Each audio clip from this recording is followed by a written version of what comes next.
Uh-huh. Hello and welcome to Muse on the News. I'm Lisa. I'm Joe. I'm Molly. Again, every intro. Literally every week. Is it because you're flabbergasted that I was ready? Yeah, I tried so hard to keep a straight face. I'll be honest. Well, yeah, it's been a bit of a season, but we're here nonetheless. Yeah, we made It's all it. good. It's So, style. so for anybody who hasn't seen Muse on the News before, it's our little news show. So we each bring an article and we have a little chat about it and share our opinions and have a bit of a laugh and a giggle and talk scribble, a basically. little bit of reflection and it's all good. So hopefully you'll enjoy the articles that we've picked for this evening.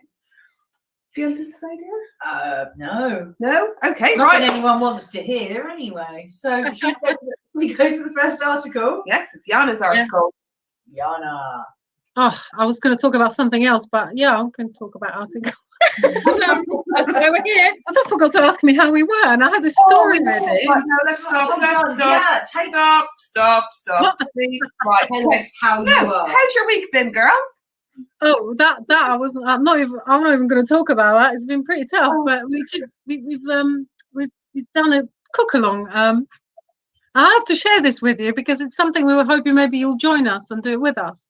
And it was a cauliflower-based pizza. How was it? It's freaking disgusting. Yeah. I am so hungry, girls. I am so hungry, like literally. Oh, you're not eating. Why was it so what?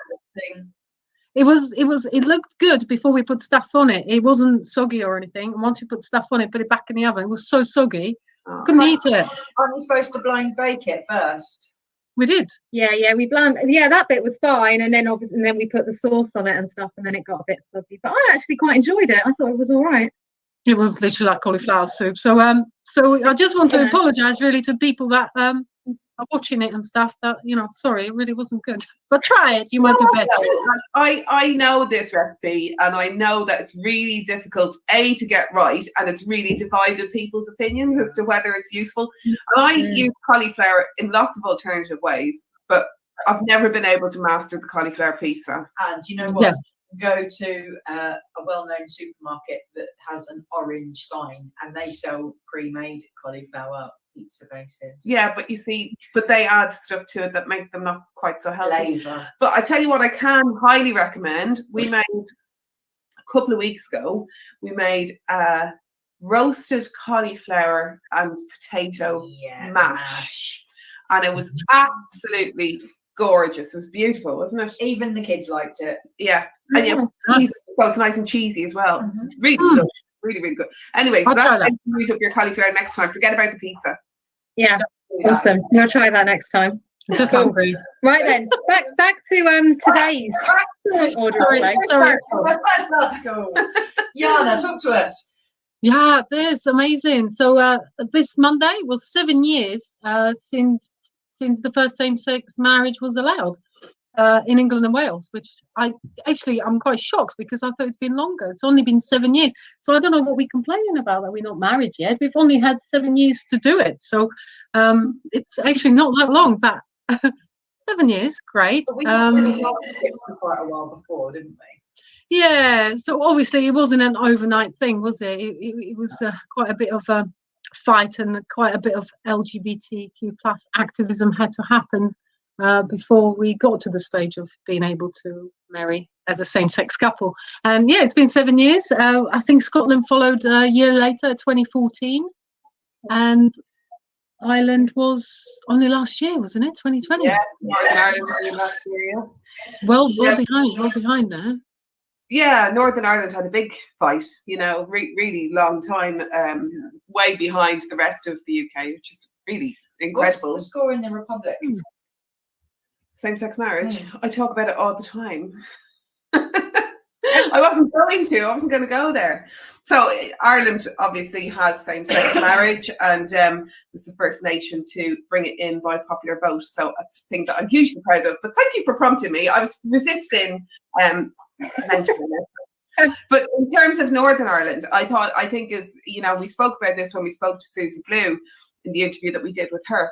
it was absolutely shameful that they were so far behind, and that it was only, you know, passed last year, despite the fact that they had it in the south of Ireland and the rest of the UK, and they're just so far behind. And you know, big struggle and a fight to get that passed in the north, and got there eventually, but they've got such an uphill battle with any kind of liberal moves, you know, that to try and win the parliament over there. But anyway, there you go. But like you say, at least they got there. There's so many countries in the world that you're not allowed. So, you know, fabulous for the United Kingdom, really, to be so far ahead of so many countries. So, yeah, sure.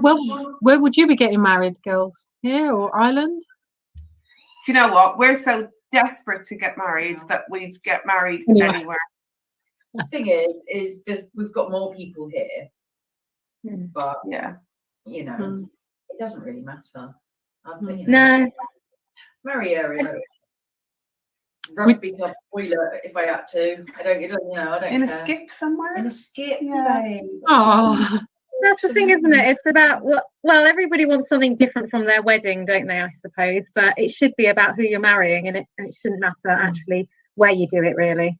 Weddings don't matter, do they? I mean, 3 of us have been married before, and I'm sure we had all the hoo-ha, and we actually realised that weddings aren't really about your marriage, are they? They're about pleasing your mother-in-law to be and making sure your mates have a free beer on you. They're not about anything really. They're just a party.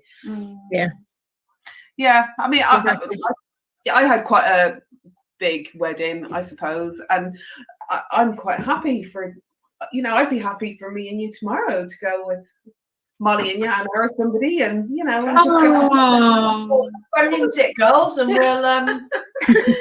well, you can do it now, can't you? Weddings are back on as from Monday. 6 people. Yeah, have a whole 6 people. 6 people. Yeah, I mean, I'm not sure you could actually get a place right now, because I imagine the queue of people that have been having it rearranged for over a year now.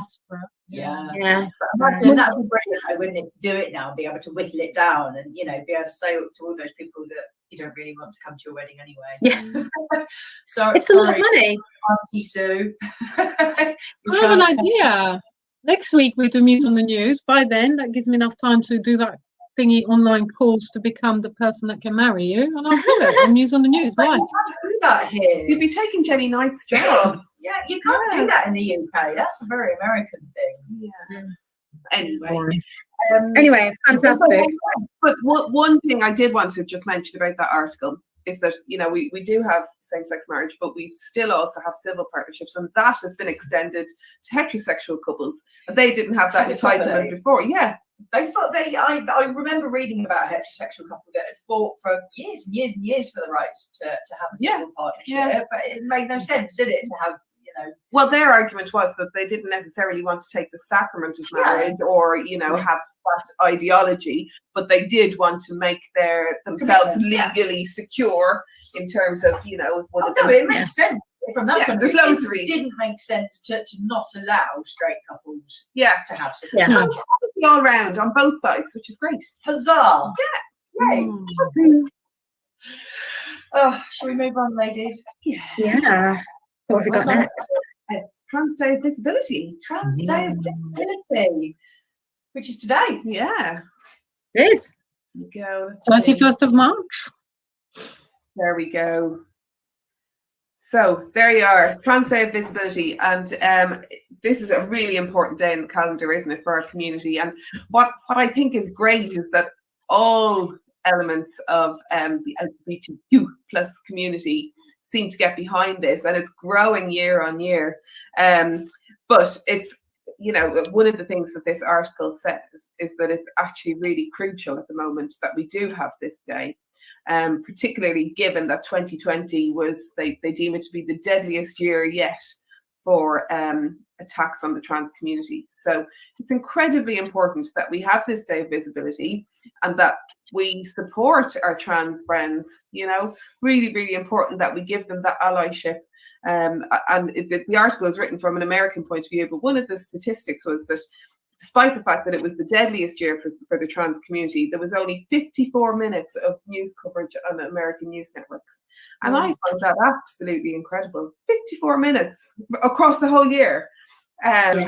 it's just astonishing that it's not on people's radar. I'd like to think that that there would be more coverage here, but I don't know. I'm not so sure. That's potentially the problem, isn't it? Is actually over an entire year they've only had less than an hour's coverage, so actually it's not up there on people's radar, and they're not. You don't want to be promoting or glorifying death and that, but actually you need to be telling people that this is happening and telling people that it's not acceptable, and actually trying to get the rest of the community on board and allies. Educating. That's what it's about. Educating, isn't it? Actually, ladies, do you think it could be the fact that people aren't being dead named in these articles now? So it literally is, a few lines saying, Jane Smith's been, stabbed in a park, and because there isn't that sensational headline of, trans woman murdered, it's being reported in a more respectful way, and therefore it's not making an issue of somebody's gender identity. It's a good point. It's half like, because in one sense, I want to see an article where it's just a person has lost their life, and I don't need to know that they're a trans person, because actually they're just a woman or a man or a non-binary person or whatever, however they identify. But equally, if you don't have that bit that says they were gay or they were trans, then actually we don't know that it's affecting the people in that community, and we can't tell, can we? And we don't know what to do to make it better because people don't know it's happening. So interesting though, I read an article. I thought actually maybe we could do it on here, but we're doing lots of other interesting stuff. But it was to do with Wetherspoons, I believe. There was a member of staff that called another member of staff it or a thing, and they were trans. And I mean that's disgusting. I mean, why would you do that? You don't even need to be educated really in trans matters to know you don't call a person a thing or an it. But good thing is they have been sacked. So, good on the Wetherspoons really for doing that and standing behind the person. Yeah, absolutely. So I think we slowly getting there. But I mean, I can't. If you as a human being can call another human being it or a thing, how far is it to then maybe?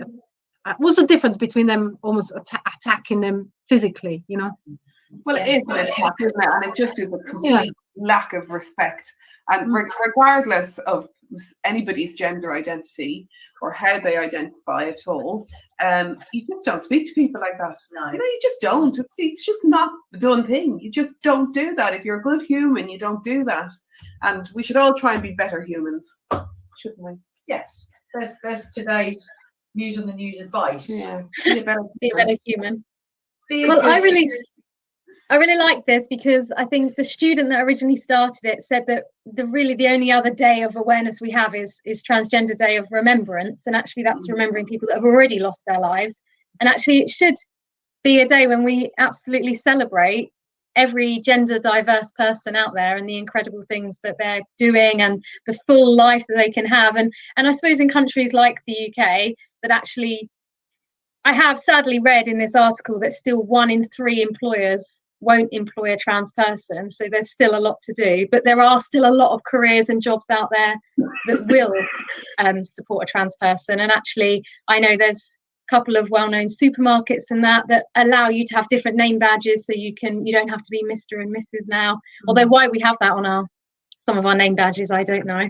But you just need to take those things away. But there's a lot of good stuff being done out there, and I think there are a lot of positive stories. So I really like it as a day of kind of positivity.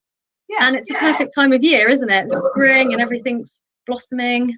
And I don't think we can sort of gloss over the importance of visibility and how imperative it is that all parts of our community are visible. And the inspiration that gives to other people, and particularly young people or people who maybe haven't been able to come out for whatever reason, to be around, to be visible, to be living openly is really a hugely important thing. If you can do it, it's a hugely important thing to do, because the benefit for ourselves is huge, but also for other people who may come into contact with us, just seeing seeing people living a normal life, and Trans Day of Visibility is no different to any other of the special visibility days, and I'm really glad that we have it. Really glad. I'm glad it gives people the opportunity to stand in solidarity and be vocal, about their support, and that can only be a good thing. And I think, in general, the press seems to be getting better, doesn't it? We've had, Eddie Izzard recently and Elliot Page, and the press have been really, really very good in the way that they reported these stories, and that has a knock-on effect with public opinion and the way the public deals with things. And I think because of that change we have now in the press, that things do seem to be looking up in terms of acceptance and support, don't they? But it would be lovely to see these stats brought down, I think, for next year. I think it will be, of course, super important to bring them down. Yeah, exactly. It's crucial time for the trans community, and we continue to always support our trans brothers and sisters and siblings. It's very, very important, crucial. Of course. Yeah. Okay. I think just one last thing on that, I'm just going to say, I think this year is especially important because we can't actually get out and do physical things, and a lot of people have maybe been stuck at home in sort of not so positive environments, that even just putting posts and positive things on social media to say, like, we are still here and we're still supporting you, and you will get through this if you're having a tough time. It's really important. Of course, hugely.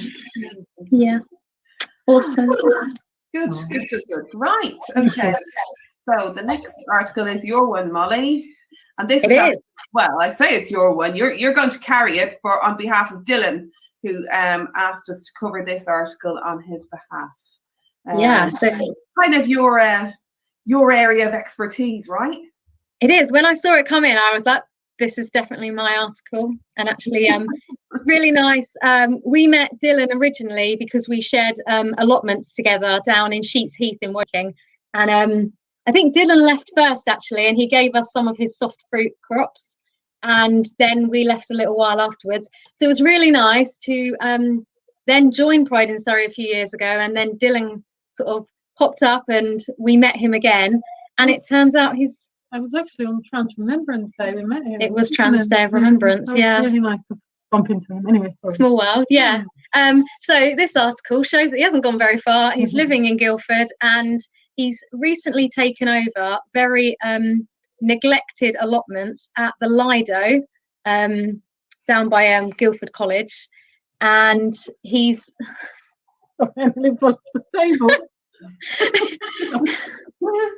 he's now the new warden, and I think this is fantastic because Dylan is, as he calls himself, or the guys on the plot, guys and girls and everyone, he's a youngish warden. He's in his 30s, and actually that's really refreshing to see somebody similar age to us actually spreading some life into this area. It looks like it was absolutely overrun, and it had people using drugs there in the evening, a lot of antisocial behaviour. It's quite a dark site. It's not lit at all. No allotments are lit, so I imagine it's quite a nice place for antisocial behaviour and stuff he shouldn't be doing. But they took away something like 3 tons, I think, and hopefully he'll correct me if I'm wrong, but it was several tons of rubbish clearing these sites. And I remember when we had our allotment, the brambles when we took it over were like, well, up to my head probably, but up to most people's waist. But he's gone in there and he's helped kind of repairing all the fences, and everyone's got on board, and there seems to be a real sort of community building, which is always what allotments is about. Lots of people. So lovely. I remember when we used to have an allotment, I used to love just going there, and you can see everyone digging in their little plot, and just little veggies and fruit, and everybody's happy, everybody's smiling. You don't go to allotment and see a grumpy person at Never. all. They're all happy. Well, apart from me, I was pretty grumpy, but I would have just finished a night shift and went straight out digging, so I was tired. But looking at this, there are so many different nationalities there already. I think they've got 22 plots, and they've got 62 people on the waiting list already. Oh, wow. And probably because of spring, always a lot of people decide they're going to start growing, but I imagine COVID, everyone's world's got a little bit smaller, and actually if they're not going away for another year, why not grow some vegetables? So that's a really nice feel good story close to home. Yeah, it's brilliant, isn't it? And I think fair play to you, Dylan. You're clearly doing a good job as warden there. But I think what you were saying about the waiting lists, absolutely an issue all over the place. The allotments near us, there's a massive waiting list. You could be waiting for years for a plot. And equally, I know other ones in over here with us in Surrey Heath, there's very, very long waiting lists all around. But what I wanted to say was, when you're talking about community, I think, yes, they do have a lovely community within the allotment holders. But what's really been refreshing over here is to see the way the allotments are supporting community projects. Yeah. So I don't know if that's happening over your way, but we've got a couple of free food stalls that run in our locality. We've got a couple of very deprived areas, and the allotments are supporting these free food stalls by giving excess produce, which is fantastic. So nothing is going to waste, and everything's getting used and being put on people's tables. And the benefit is obviously huge because there's no food waste, but also families are getting the chance to try some vegetables that they wouldn't usually have. So, like, I know a few weeks back it was the end of Jerusalem artichoke season, and a big batch of Jerusalem artichokes. What is that? Wow. But how fantastic that people get the opportunity then to enjoy those kinds of foods. And I just like to see the allotment community connecting with the wider community is just such a lovely thing. And it's wonderful. And why wouldn't you be happy on the allotments? I used to have an allotment as well, and I really enjoyed having it. And every year I always take the children that we work with to go up and see the allotments when it's in full swing and there's lots of produce ripening and being ready. Or what's the term, Molly? When it's harvest time. Harvesting, yes. Harvesting, when all the things are ready to be harvested, and it's fantastic. And people go to such effort. Like, it's not just a veggie plot; they make them also beautiful, and lots of people have lovely flower planting as well, and ponds and water features and lovely tea sheds, and it's just like paradise for the children, and they get to see things that they wouldn't normally see. Good, they're good, good for mental health, good for exercise. Our colleague at Pride in Surrey has one, doesn't he? Our supervisor has one, and Alan, so he's always posting photos and saying how much he enjoys being there. And I think he's just recently put in quite an impressive pond, actually. Well, there you go. It's looking good. And he had beautiful flowers last year. I can remember him sending us photographs of the flowers that he had. I mean, that's what we should be doing with this desolate wasteland, rather than building old lady flats and Although we do need housing. We don't need old lady affordable flats housing everywhere like we have. We can make more allotments. There's so many people that don't have gardens or don't have good enough gardens to be able to grow in and be able to spend time in, and it'd be really nice to be able to provide people with outdoor space to enjoy. Allotments, or dare I say, community gardens. Dare she say? I don't know if they open to public though, because I know we had a gate on ours and you would kind of lock it behind you, but generally not. Generally not, no. But we'll often have one day or a couple of days in the year where you'll open it up and people can come down and have a barbecue, or you'll have like a showing. What do you call it? When you put your crops down. Like I just think it'd be so nice if it was a little open to people. Because you can walk through the allotment and just feel so good when you just see everything that's growing, and like you say, they make it look so pretty. I think it's great for mental health, but not everybody has time to have one, so it'd be nice for them. Accessible. Well, that's why something like a community garden is good, isn't it? Because you can go down, you can do a couple of hours, but you don't have the responsibility of a whole plot, and actually everyone pitches in, and then we don't have time. You all take something in moderation. So this was really, she tricked me into this about 5 years ago. She said, Jana, I would really like allotment because we don't have a garden. Would you mind if I apply for one? The waiting lists are so long. It's going to probably take a year or two before we get one. I'm like, it's all right. She'll change her mind by then. Week later, I think. They were like, oh, we've got allotment for you. I was very lucky. It was an absolute mess. It was completely abandoned, and there were quite a few that were free.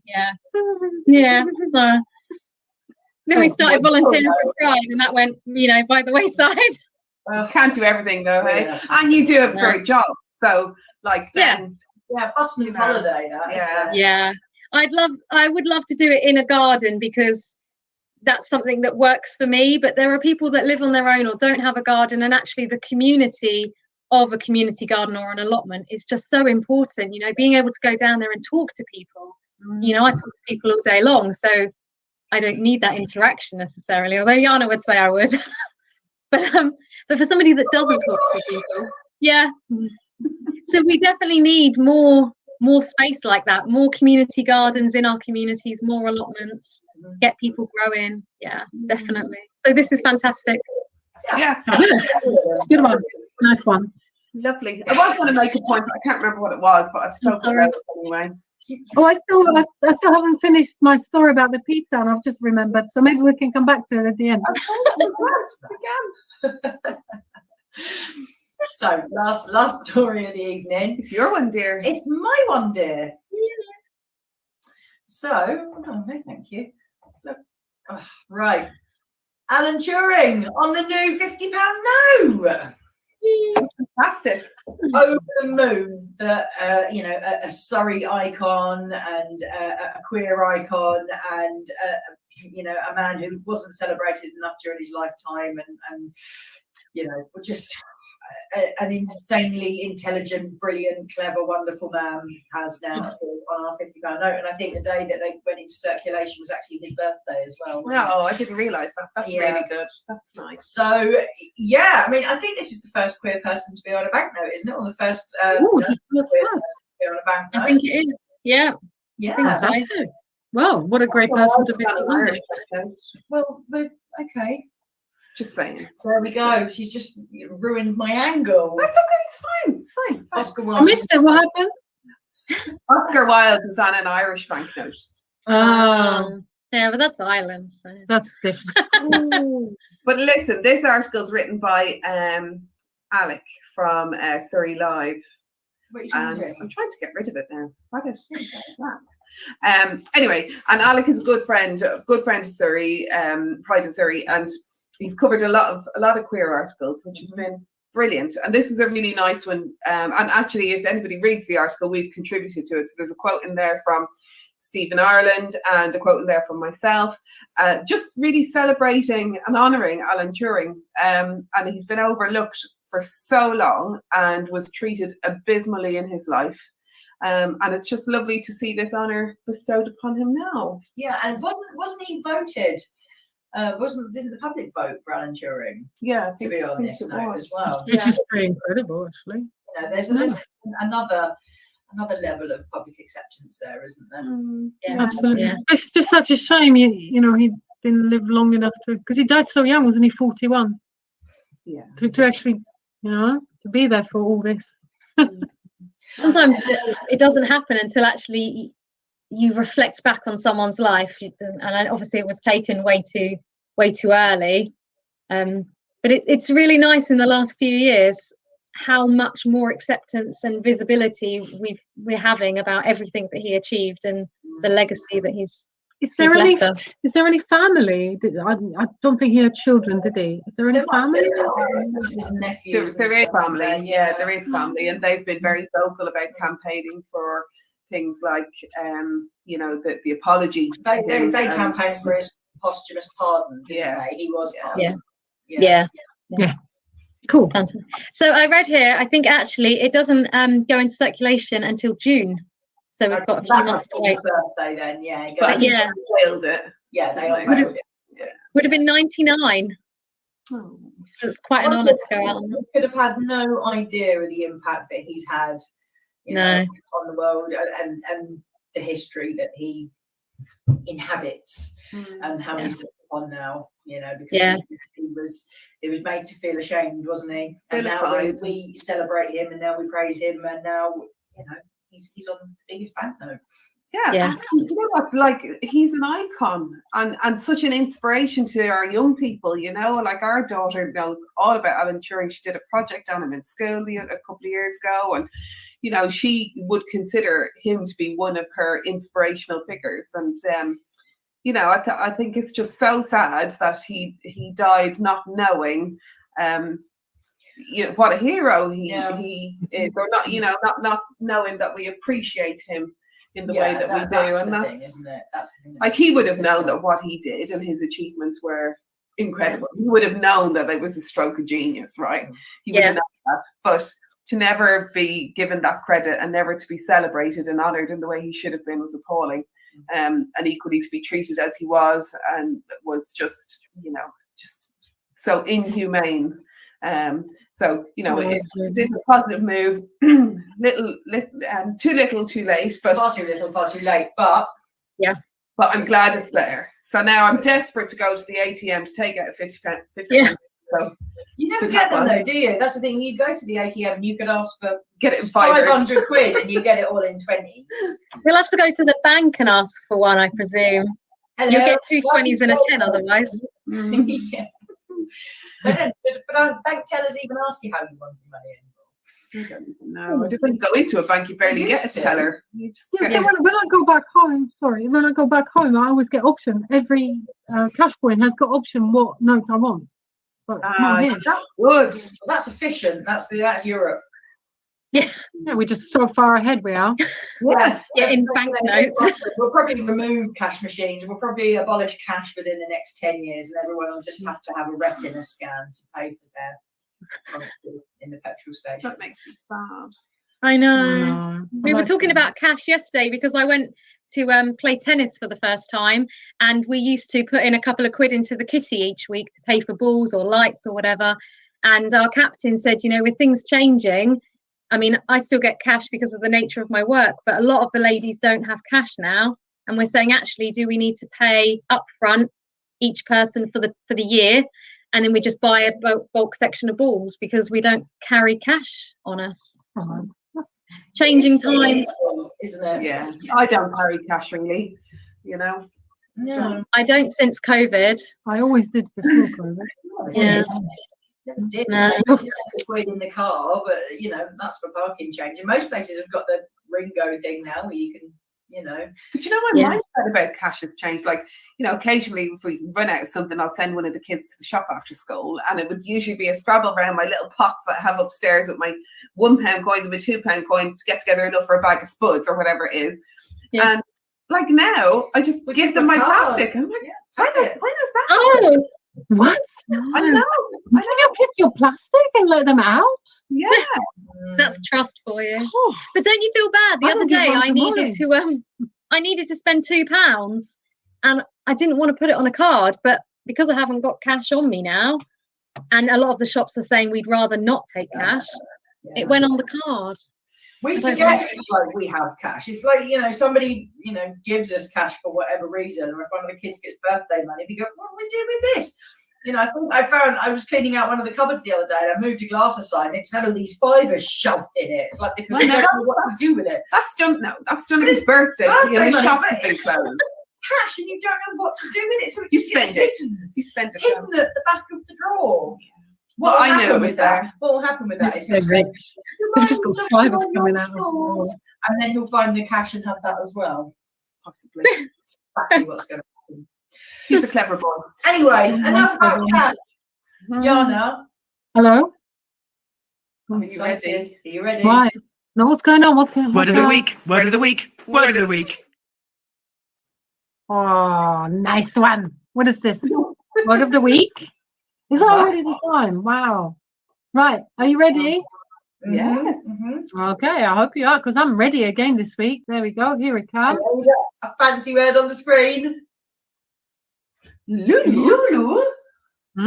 What do you think?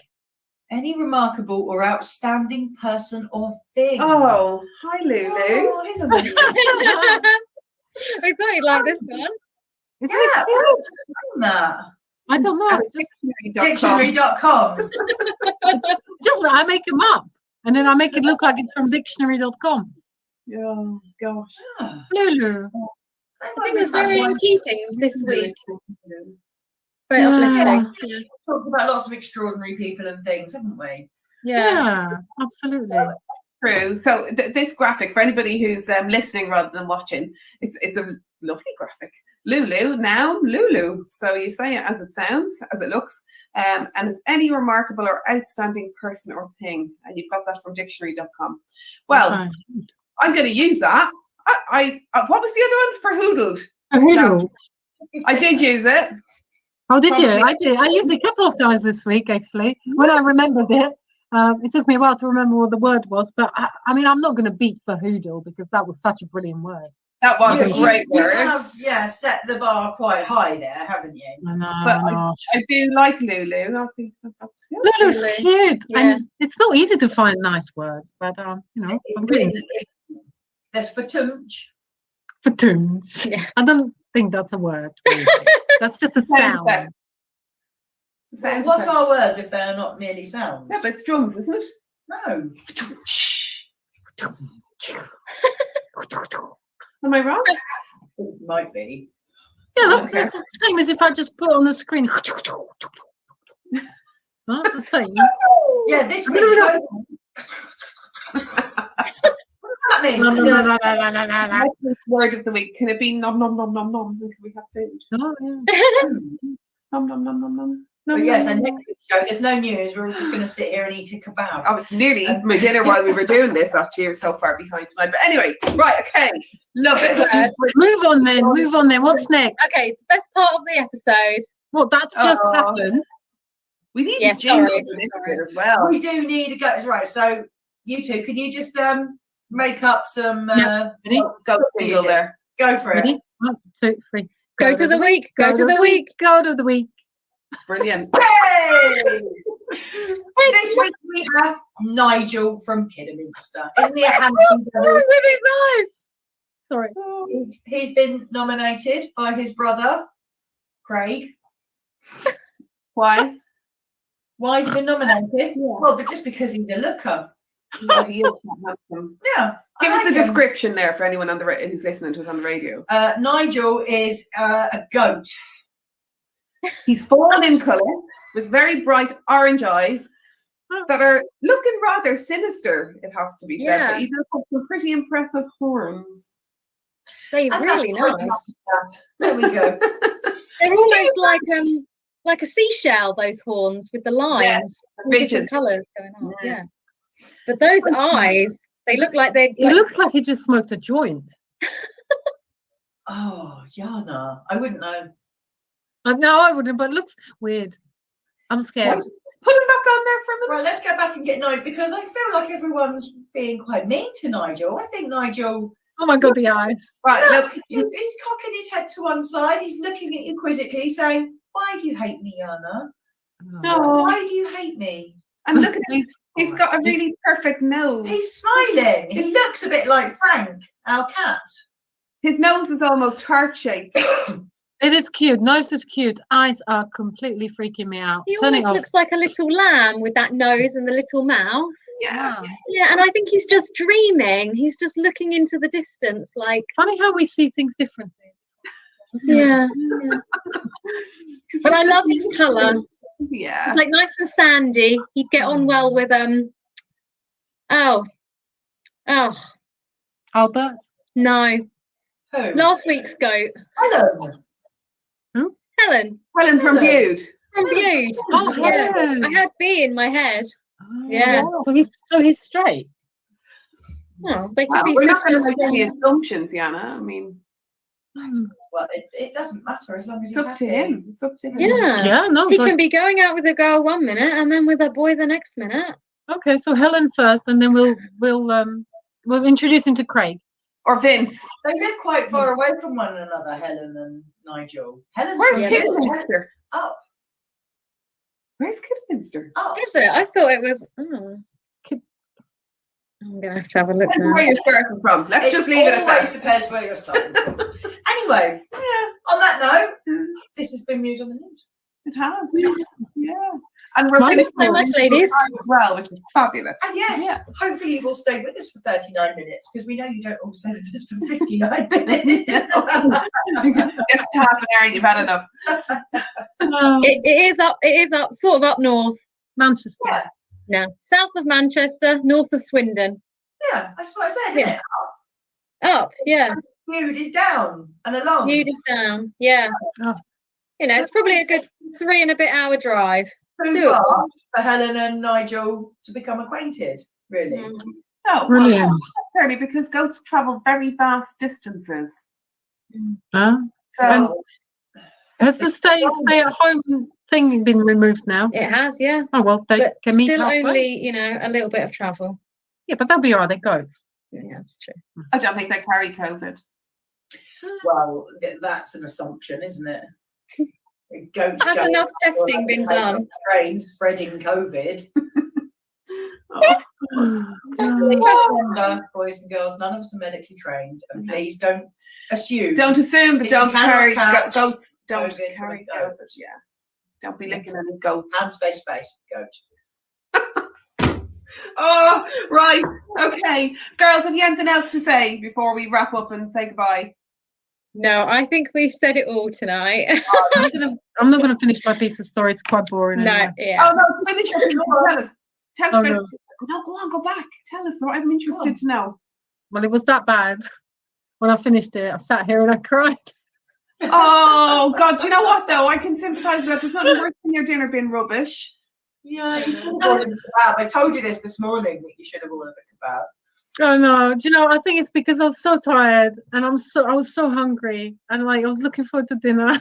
It was so rubbish, and I remember my mum and the pizza she used to make, and I think I just She wouldn't have done cauliflower base, would she? She'd have talked you out of She that. knew that was a stupid idea. Yeah, exactly. So Anyway, that was my. it was story. fun to try. Never again. Luckily, I can Funny thing. chips. But no, my top tip now for the cauliflower is the mash, but also you can make a brilliant white sauce with cauliflower. Cauliflower sauce. From Yeah. like lasagna. Right. Yeah, nice healthy way. Perfect. Another episode indeed. Yes, indeed. Yeah. Thank you so much, ladies. It's a pleasure as always. Thank you for joining us. Thank you for having us. Thanks to everybody who's watching and listening. And we'll see you again next week. Hopefully with a bit of luck. Please come back. Thank you, Lulus. Oh yes, bye-bye Lulus. Bye, everyone.